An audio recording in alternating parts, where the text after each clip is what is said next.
සංසාරේ කවදනම් පින්නත් අය බණහඬ හම්බේ? කවද වගේ හම්බේ?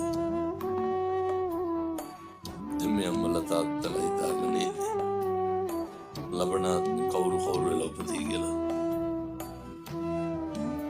එහෙම සැකයක්වත් නැද්ද? විශ්වාස කරන්ට මතක තියාගන්න කල්ප ගානක් යනකම් මිනිස් වෙලා උපදින එකක් නෑ. කල්ප ගානක් යනකම් ඒ කියන්නේ බණ අහන්න හම්බෙන්නේ. බණ අහන එකක් නෙමෙයි අරුමේ. මොකක්ද අරුමේ?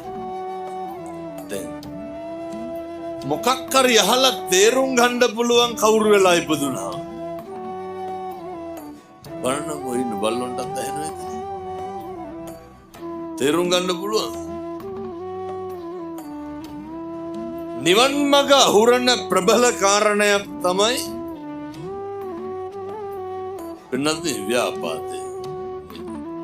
කේන්තිය. මැරෙන්න කලින් පුරුදු වෙන්න